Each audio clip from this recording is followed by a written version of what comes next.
Hello and happy blessed October 3rd. If you're new around here, you should know that I have a long, storied history of talking about Mean Girls on this channel, off and on this sacred date, which would be precisely why I saved this year's musical remake for today. Even having had months to reflect on it though, I'm not coming to you with a scripted review of this adaptation's adaptation. That is not because my head's empty. I do have thoughts, just not the kind suitable for a persuasive video essay, in that they aren't extreme enough. Some people adore this movie, many others despise it, but those aren't our only two options. And as someone who's been repeatedly asked for my opinion, my answer has remained that it made for a fun afternoon out at the theater with my sisters. But despite its not your mother's Mean Girls marketing, it was obviously never going to meaningfully rival the original. I felt similarly about the stage musical to begin with. Like, I can appreciate a few songs to go with my Mean Girls as a treat, but in comparison to something like Legally Blonde the musical, I don't think there's as much room to argue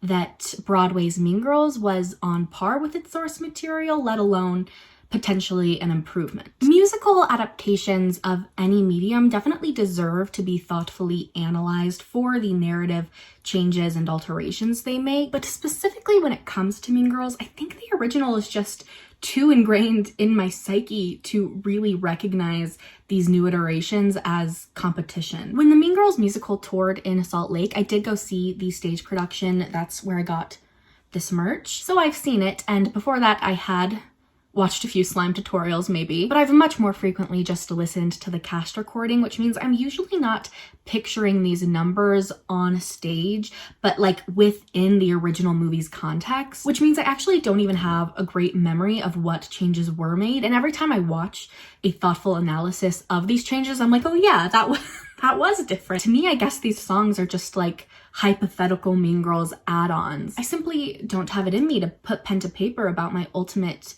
neutrality on the subject. What I can manage, I think, is to dip my toe into the movie commentary waters and rewatch Mean Girls 2024 with you in celebration of this very real holiday. Before we get into it, however, unless you're trying to use foot cream to make your face smell of peppermint, allow me to tell you about this video's sponsor, Scentbird, a fragrance subscription service that allows you to choose a new designer scent every month for just $17. Options include perfumes, colognes, and unisex fragrances, all of which arrive in these nifty cases which can lock, unlock, and even open to reveal the generous sampling of product inside. These are perfect for traveling. I literally just flew to California with one of them in my carry-on. As for my recent selections, I stumbled upon Arquist's Sydney Rock Pool while scrolling through Scentbird's notes library to find coconut fragrances because that's my signature scent. And I'm obsessed with this. It's very much giving H2O just add water, and its retail value is over $200. Scentbird's website also features reviewer-voted descriptions of each fragrance, so in an effort to choose Sydney Rock Pool's polar opposite, I have also Room 1015's Cherry Punk, which has arrived just in time for it to be my go-to this holiday season. Then the third and final fragrance I want to show you is also my most floral, which is generally not my vibe, but the beauty of Scentbird allowing you to try out perfumes without committing to a full bottle is that you can go out of your comfort zone. And I wanted to support Hope Fragrances because their net profits go to depression research. Luckily, I also do enjoy this scent. Scentbird carries more brands than I've yet tried though. Some are well-known luxury labels like Prada or Gucci, and others are more indie. To sample any of their fragrances, make sure to check out the links below and use my on-screen coupon code for 55% off of your first month. That's just over $8, and these go a long way. Big thanks to Scentbird.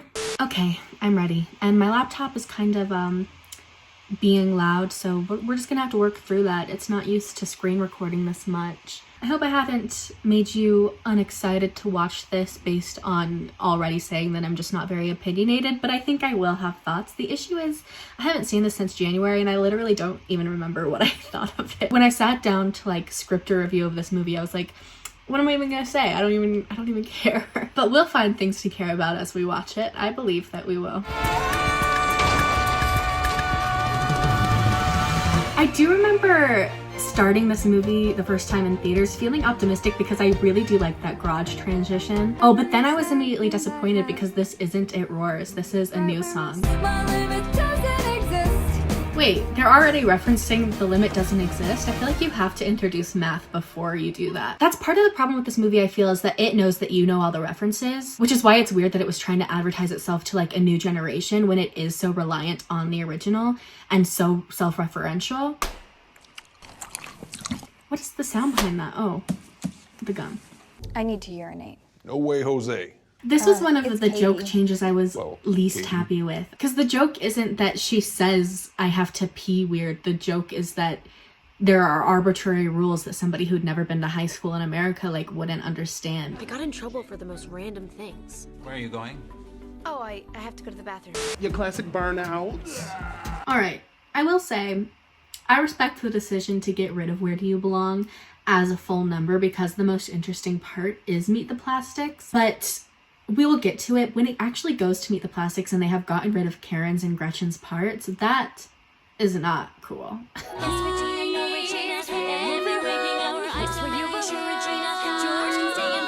I once saw her put a D in the word orange. Wait, why would they keep the joke being about the word orange if they're not keeping the same exact joke? She asked me how to spell orange.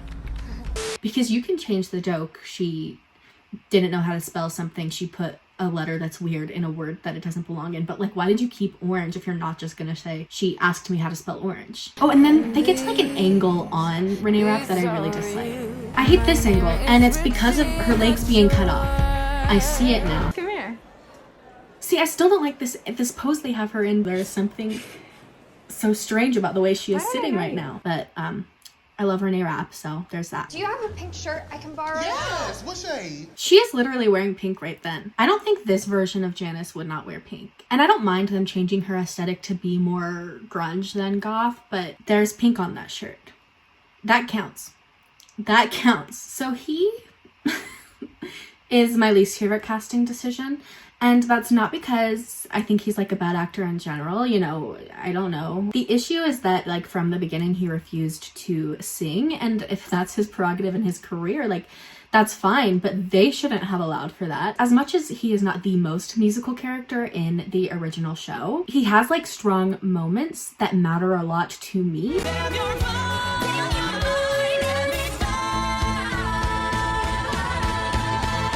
And there are numbers cut, like the Stupid with Love reprise, like More is Better, which I think is very important to the thematic content of the show, that I'm pretty defensive of. I really like the Katie and Aaron moments in the musical. I think some of their numbers are really strong. And this is my most disappointing casting choice. No offense to him, but offense to casting for choosing someone that will not sing moments that need to be sung. I know that so much of the discourse surrounding this movie was the idea that it was ashamed to be a musical. It did not advertise itself that way, but you definitely shouldn't make a musical if you're not interested in being one. And Aaron, is like the primary example of that. He needs to sing. He has to sing. This is also a song that they majorly changed the production of. I don't even super mind that they made it more a cappella-y, because I do think they were trying to make it suit this actress's like vocal range. I will say my biggest issue with the new version of Stupid with Love is the enunciation. It sounds like stupid with love. Smart with math, but stupid with love. And I feel like that wasn't something that would have been hard to train out of her. You could just say, hey, v. There is something awkward to me about the emphasis this like framing of this movie puts on this actor's looks. And he's a foot away from me with swoopy hair and shiny eyes that I can swim in. It's just going back and forth and like close-ups on him. And it's almost like I can feel them filming that moment. Like this shot is so awkward to me. This is funny, her on the swing. And this too, like you can imagine them telling him like just act natural, laugh at what your friend is saying, and I can like feel it being filmed. I don't entirely buy that sweater is Damien's. Something fancier than these. You see, Damien is wearing like an 80s style like track sweat shirt thing. And I just don't believe that that sweater Katie's wearing is his. He's so rude. That's all I'm saying.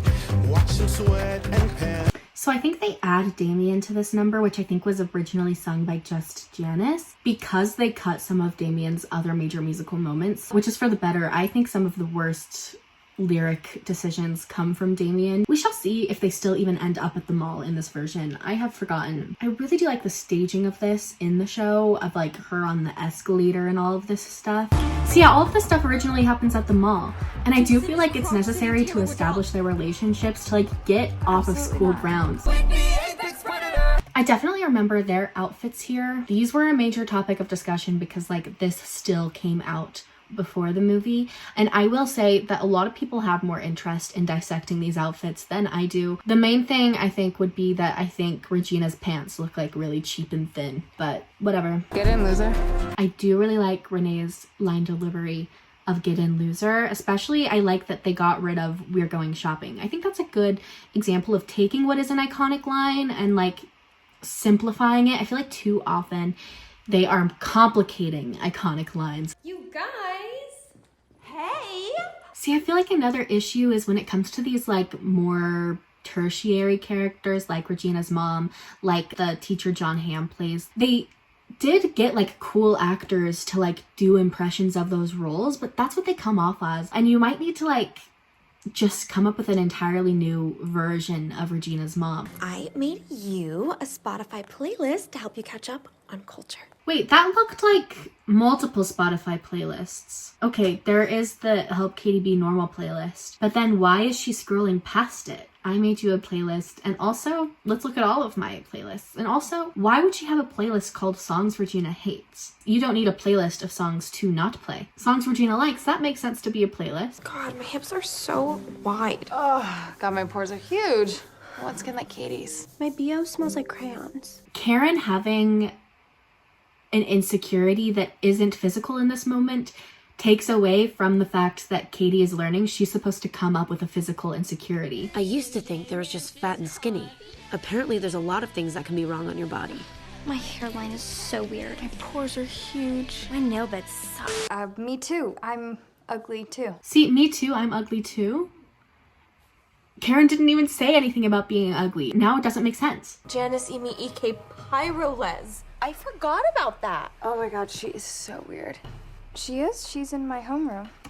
So I feel like I do not remember exactly how they handled Regina's bullying of Janice in the stage musical. I think they used the D slur in the original Burn book, but here, Pyroles. And I do think that Janice is the most canonically a lesbian in this version, which is good, and probably the most effective like change just from the original in general is really like committing to that aspect of her character. But we'll see like where this goes from here because I forgot. All right, I think it's about to be What's Wrong With Me, which is one of my favorites from the musical because it's like short and sweet and just like a little in-depth look at Gretchen as a character. Regina's just joking.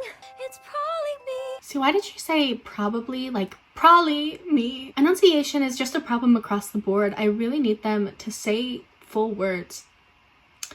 Say them fully. I kind of don't think, based on the new styling they gave Regina, I really don't see her in these hot pink pumps. It's the same problem where they put Katie in Damien's clothes and they don't seem to fit the styling of Damien. I don't think these shoes fit the styling of Regina. It's October 3rd. You know, I think a lot of people in recent years have gotten annoyed with the whole October 3rd thing. I think it is fun specifically because of how understated that line is in the original. On October 3rd, he asked me what day it was. It's October 3rd. It's not a joke with a ton of weight put on it. The joke isn't that like October 3rd is a funny date. The joke is literally that she is putting so much weight on the fact that he asked her the date. And it's just funny that like the community has taken such a small moment from the movie and turned it into something huge. This here like is the exact sort of thing that can make it unfun. Now you're making a version of it where there is so much emphasis put on this date and there's a show choir in the back singing October 3rd. Mean Girls is almost too quotable and too iconic for very specific lines and moments to do a remake of because people remember it in too perfect of detail. I feel like the magic of Mean Girls is the fact that it has been so blown out of proportion, like everything about it is remembered, but the magic of that is sort of taken away when you get like a new version of it that is like ultimately a product that they're advertising to you, where they take those same understated things that we have made happen and like turn them into a part of the movie itself. And that's why I view this movie, as well as the stage musical, as like little Mean Girls celebrations. And I just think that you're going to enjoy it more if you meet it where it's at in that way. But I can totally see like why this inspires outrage in people. I think just for me, I'm watching it in a way where I'm like, oh, fun. I've seen Mean Girls too. I remember this number getting stronger when they actually enter the Halloween party. Yeah, I do like the way the camera follows her. I'm excited about this number. I think Someone Gets Hurt is one of my favorites. And if I'm ranking even just Regina's numbers, I do think I prefer it to World Burn, which is probably a controversial take. I think especially because, and this is true of the musical on stage as well, it does not go as far to convey like what makes Regina George evil. Because like we didn't see her call Planned Parenthood to get that girl in trouble with her mom. We haven't seen her like make fun of anybody's clothes. So we get to this moment where you really see some like manipulation and she's not just being like outright mean. Oh, see, that was really cool to me, the way it went dark and the fact that like everyone's holding still, mannequin challenge style. Face it, you used me. See, this is sick though. This is the part where he would start singing and he'd be harmonizing and it would sound so good. Oh, I miss it so bad. The truth will be told. All right, let's listen. I forgot Stay how with this me, goes. Katie. Regina gave Janice a BFF set for her birthday. Janice put a rainbow patch on hers. This is how she came out to her friend. And Regina put one on hers too, out of allyship. Regina started avoiding Janice at school, but did she give back that plush animal? She named her Sissy Liz, and she made everyone say good morning to it every day, and it was very weird and boring. Fast forward. Sissy Liz was short for obsessed lesbian. Regina had been making fun of Janice this entire time, and everyone but her knew it. Janice took her Bunsen burner and torched the dog. Okay, interesting. I feel that it is good to really like lean into the homophobia of it, to like canonically have Janice be a lesbian and to have Regina bully her for that. Like, I feel like that's braver than sort of dancing around it. But why add all this stuff about Beanie Babies? And maybe it's their way of allowing for the insult to be pyro-les instead of like the D-slur. But again, like then you're taking the bite out of it. Imagine a party with dresses and cake and singing and dancing and cake. I feel that Revenge Party is one of the more hated songs from the musical at this point, but I like it. And I think it is one of the more like unapologetically musical numbers that was adapted for screen here. I think that the lines that Janice gets that are generally understood to be cringy, such as imagine a party with cake, singing and dancing and cake, for some reason those really do feel in character from her to me. A party that ends with entrails all over the Even in this number where everybody is wearing fun outfits, why is he still like just looking so boring? Bring me a whole box. I think one of my least favorite things about this movie is this element of Regina gaining weight and that being something that she is bullied for. Because I feel like this is one of the controversial things about the original as well, that it's not really addressed how evil it is to like intentionally make her gain weight. But it's especially weird that in Regina's first introduction, Meet the Plastics, they changed a lyric where originally she says that she never weighs more than 115. She now says something else. So this like whole plot line now just doesn't make as much sense when you have gotten rid of the idea that part of what makes her popular is her body, but then you like still get this whole weight gain plot line. And I think this is a scenario where they really could have just like made a major change from stage to screen, because like you don't have to include fat phobia in this story, but if you're going to, it has to be coherent. And I feel that it loses some coherence in this version. No! This is the part that people really don't like. I can't say it's not fun. And I watched the snake eat a cow. Really, she's hooking up with Shane Omen in the third floor janitorial closet on the bags of sawdust that they use for barf. In the third floor janitorial closet is the third iteration of this joke. In the stage musical, I believe the joke is that they do it in the North Shore Lions costume. This is by far the least funny iteration of this joke. Third floor janitorial closet. I guess it still has that like specificity that makes projection room above the auditorium funny. I guess like sometimes I want it to do something new and other times it's like, you're not making this joke better at the moment. Oh, at least in the original they were using foot cream. Oh, imagining putting like cooking materials on your face. Oh, I hate that. Do you think it was Santa? Do you think it was Santa? See, some of these lines they added for Karen. This choreography is insane. Yeah, we'll be rocking You know what that bitch gets? Not my sympathy. It's not like we like Regina anyway. She's such a bitch. Yeah, I didn't enjoy that social media montage. I just think that the mark is so rarely hit when movies try to convey the way social media impacts teenage popularity now. But I also think that montage was supposed to be a little bit like outside of reality. That's why you get like Megan Thee Stallion talking about it when obviously you're probably not supposed to literally think that famous rapper Megan Thee Stallion was posting about this high school performance of Rockin' Around the Pole. But that's why it's weird that they mixed like all of these TikTok cameos and celebrity cameos with like people who are supposed to be students at the school, because it's like, which of these clips is supposed to be really something that's happening? And this like harkens back to probably my least favorite thing about the stage adaptation to begin with. The one like major change that I just never really vibed with was the introduction of social media. Stop was my least favorite number. I'm glad it's gone in this version. And I think that's maybe because the actual thematic content of Mean Girls in regards to popularity is pretty timeless. And I think that's why Mean Girls maybe isn't the most well suited to doing like generational versions of. I just don't think like the fabric of girlhood of like girl politics has changed that much, besides maybe like the language that's used. Rules are rules. Here's another thing. I think that Sigourney Rice does embody Katie very well throughout the first half of this movie, because I think that she is well suited to like the homeschooled fish out of water character that Katie is early on. This transition just does not track for her. The weekend is only several days away. I have to go to That this was thing kind in of funny. Madison. I do believe there was originally a song in the musical here, Whose House Is This? There's this one and like one about being a mathlete that have been cut, and I'm not sorry to see those go. Oh, this is the point in the musical where it should be more is better, which is the only cut that really saddens me. Okay, my earphones just failed me and I'm now going to be listening to it out loud, which will sound worse for you. But it's all I can do.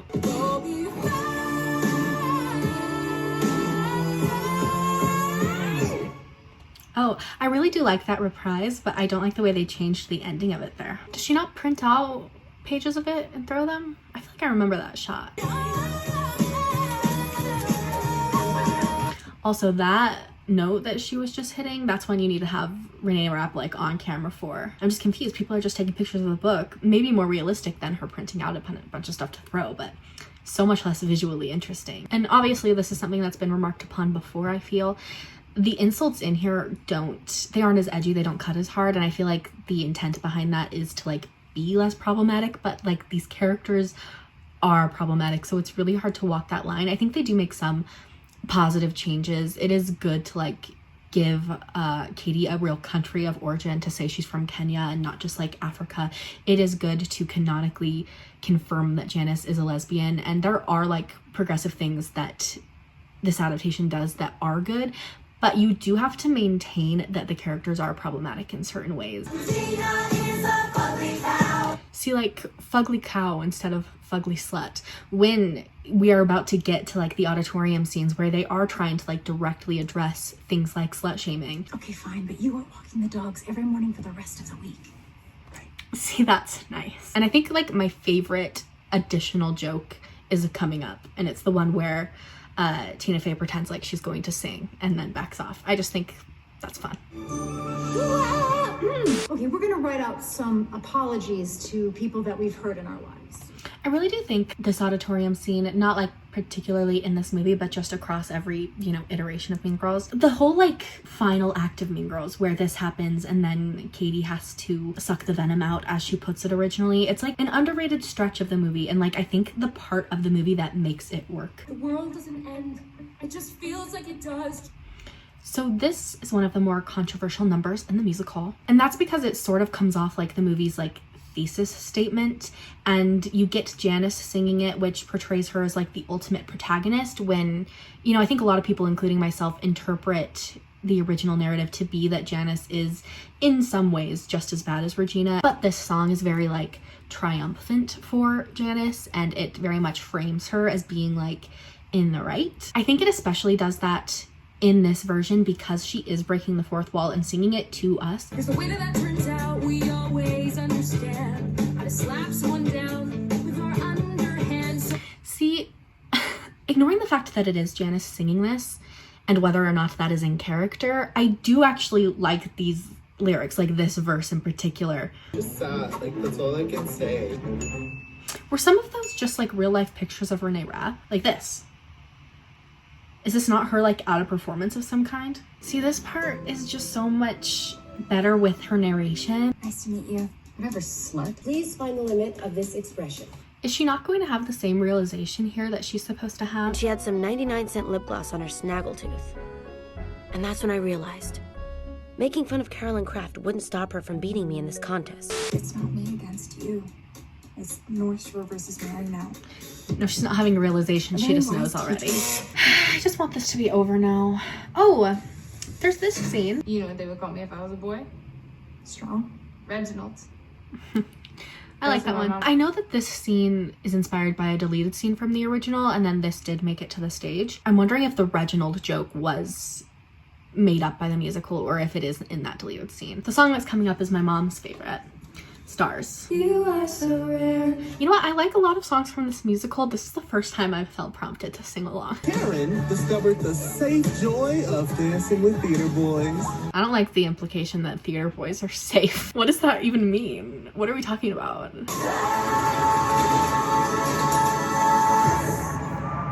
You know, I think maybe the reason I just generally have maybe a more positive view of this movie than other people is that I really like the opening and the closing. I love this garage thing that they have going for them. Anyway, I feel the same way as I did when I first saw it, which is that, like, I think it's fun. It is very much just Mean Girls with songs and, like, a few worse jokes. All right, I'm done, I think.